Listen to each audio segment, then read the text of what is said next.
தரணி வாழ் தமிழர்களின் இதய ஒலி தமிழன் 24.com. நீர்கொழும்பு சிறைச்சாலை கலவரம், பின்னணியில் வெளியான பல திடுக்கிடும் உண்மைகள்.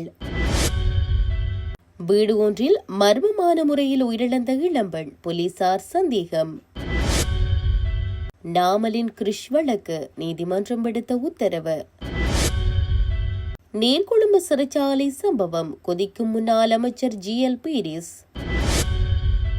தாயின் தகாதுறவால் பாடசாலை சிறுமி அனுபவித்த துயரம்.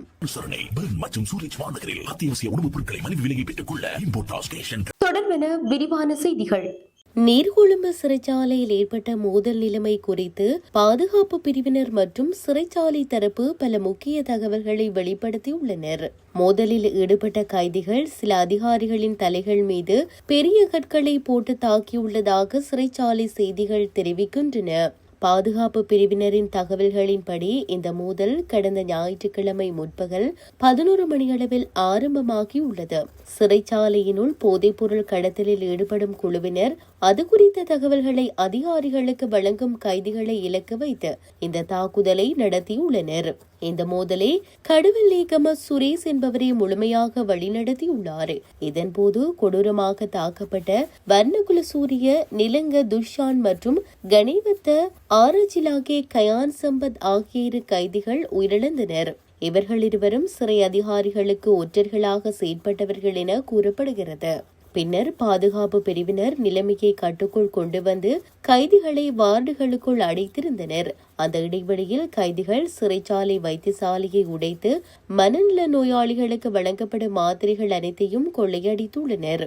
நிலைமை சீரடைந்ததை தொடர்ந்து மறுநாள் காலை அதிகாரிகளால் கைதிகளுக்கு உணவு வழங்கப்பட்ட போது சுரேஷின் தரப்பை சேர்ந்த ஒருவர் ஒற்றர் தரப்பை சேர்ந்த ஒருவரின் கன்னத்தில் அறைந்துள்ளார். அதனைத் தொடர்ந்து சுமார் 100 கைதிகள் ஒன்று சேர்ந்து அந்த நபரை சூழ்ந்து கொடூரமாக தாக்கியுள்ளனர். 2 சிறை அதிகாரிகள் அந்த கைதியை காப்பாற்றி சிறைச்சாலையில் உள்ள விகாரை பகுதிக்கு அழைத்து சென்ற போது தாக்குதல் நடத்திய கைதிகள் அதிகாரிகள் மீதும் கற்களால் எறிந்துள்ளனர்.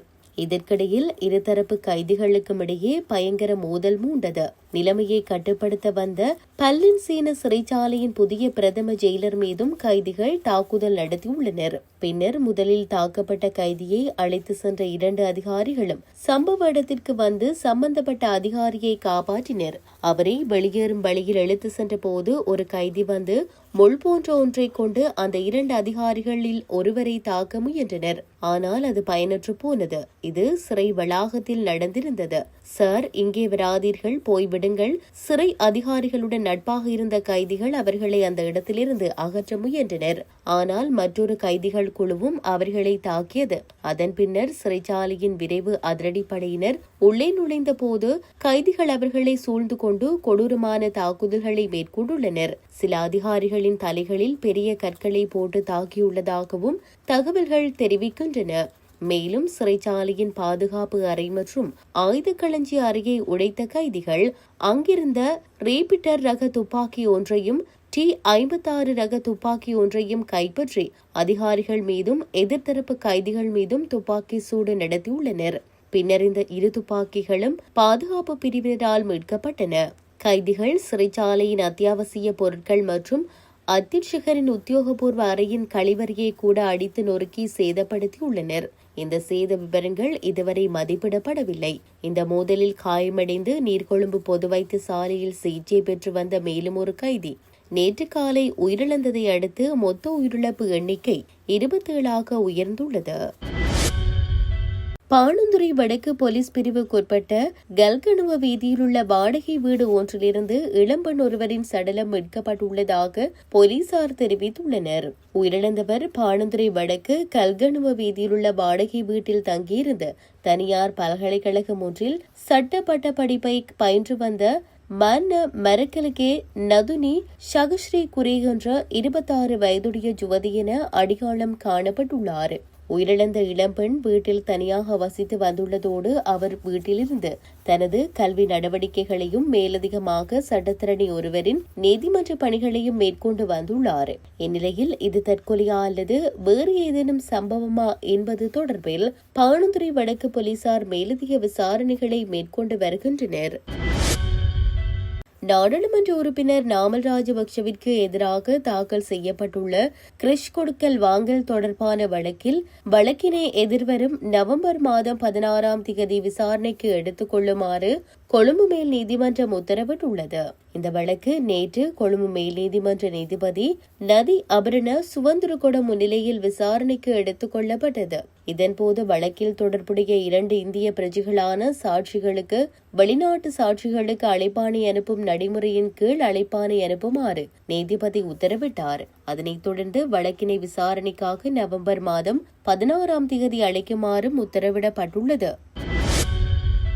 நீர்கொழும்பு சிறைச்சாலை சர்வதேச சட்டங்களின்படி கடுமையான குற்றம் என தெரிவித்துள்ள முன்னாள் அமைச்சர் ஜிஎல் பீரிஸ் நீதியமைச்சர் ராஜினாமா செய்ய வேண்டும் எனவும் வலியுறுத்தியுள்ளார். கொழும்பில் நேற்று இடம்பெற்ற ஊடகவியலாளர் சந்திப்பின் போதே அவர் இதனை தெரிவித்துள்ளார். இதன்போது அவர் கூறுகையில், நீர்கொழும்பு சிறைச்சாலையில் இடம்பெற்ற சம்பவங்கள் இலங்கை சட்டம் மற்றும் சர்வதேச சட்டங்களின் கீழ் மிகவும் கடுமையான ஒரு குற்றமாகும். இந்த சம்பவமானது இலங்கை அரசியலமைப்பின் 11வது உறுப்புரையை அப்பட்டமாக மீறியுள்ளதுடன் இலங்கை அரசாங்கம் கையெழுத்திட்டுள்ள 4 சர்வதேச உடன்படிக்கைகளுக்கும் முற்றிலும் முரணானதாகும். ஞாயிற்றுக்கிழமை ஆரம்பமான இந்த மோதல் நிலைமை அன்று மாலைக்குள் ஓரளவு கட்டுப்பாட்டுக்குள் கொண்டுவரப்பட்ட போதிலும் நேற்று காலை மீண்டும் தீவிரமடைந்துள்ளது. கொழும்பு சிறைச்சாலையின் புலனாய்வு பிரிவை சேர்ந்த அதிகாரிகள் சிலர் நீர்கொழும்புக்கு சென்றிருந்ததாக தகவல்கள் வெளியாகியுள்ளன. இந்த நிலையில் துப்பாக்கி சூடு நடத்துவதற்கான உத்தரவை பிறப்பித்தது யார் மற்றும் அந்த தீர்மானத்தை எடுத்தது யார், உயிரிழந்த சிலரின் உடலங்களில் துப்பாக்கி குண்டுகள் காணப்படுவதன் மூலம் அங்கு துப்பாக்கி சூடு நடத்தப்பட்டுள்ளது என்பது உறுதி செய்யப்பட்டுள்ளது. இச்சம்பவத்திற்கு நீதியமைச்சர் பொறுப்பேற்பதாக கூறியுள்ள நிலையில் அவர் வெறும் வார்த்தையளவில் பொறுப்பேற்காமல் தனது பதவியை உடனடியாக ராஜினாமா செய்ய வேண்டும் என குறிப்பிட்டார். சர்வதேச பாரம்பரியத்தின்படி பொறுப்பேற்பது என்பது பதவி விலகலையே குறிக்கும். மேலும் அமைச்சர் ஹர்ஷன நாணேக்கார சிறைச்சாலைகள் தொடர்பான பொறுப்பில் இருந்து மட்டும் விலகிவிட்டு நீதியமைச்சின் ஏனைய பதவிகளில் நீடிப்பது தர்க்க ரீதியானது அல்ல என்றும் ஒட்டுமொத்த அமைச்சு பதவியில் இருந்தும் அவர் விலக வேண்டும் என்றும் முன்னாள் அமைச்சர் ஜிஎல் பீரிஸ் வலியுறுத்தியுள்ளார். பதுளை வெளிமடையில் 12 வயது பாடசாலை மாணவியொருவர் தனது சகோதரன் உள்ளிட்ட 3 தொடர்ச்சியாக பாலியல் வன்புணர்விற்கு உட்படுத்தப்பட்ட சம்பவம் அதிர்ச்சியை ஏற்படுத்தியுள்ளது. குறித்த சிறுமி கடந்த 2 ஆண்டுகளாக இந்த துயரத்திற்கு ஆளாக்கப்பட்டுள்ளார். இந்த சம்பவம் வெளிமடை போகஹும்பர பிரதேசத்திலேயே இடம்பெற்றுள்ளது. சம்பவம் குறித்து மேலும் தெரிய வருகையில், சிறுமியின் தாய் புத்தளம் மதுரங்குழியை சேர்ந்த நபர் ஒருவருடன் தொடர்பில் இருந்துள்ளார். கணவருடன் வசித்து வந்த போதிலும் அடிக்கடி மதுரங்குழிக்கு தனது மகளையும் அழைத்து சென்று அந்த நபரை சந்திப்பதை தாய் வழக்கமாக கொண்டிருந்துள்ளார். இந்த நிலையில் 2024ஆம் ஆண்டு தனது தாயுடன் மதுரங்குழிக்கு சென்றிருந்த போது அங்குள்ள 2 இளைஞர்களால் அந்த சிறுமி முதலில் பாலியல் வன்புணர்விற்கு உட்படுத்தப்பட்டுள்ளார். அதனைத் தொடர்ந்து 2026ஆம் ஆண்டு ஜனவரி மாதம் முதல் பாதிக்கப்பட்ட சிறுமியின் 21 வயதுடைய சொந்த சகோதரனே அவரை தொடர்ந்து பாலியல் வன்புணர்விற்கு உள்ளாக்கியுள்ளார்.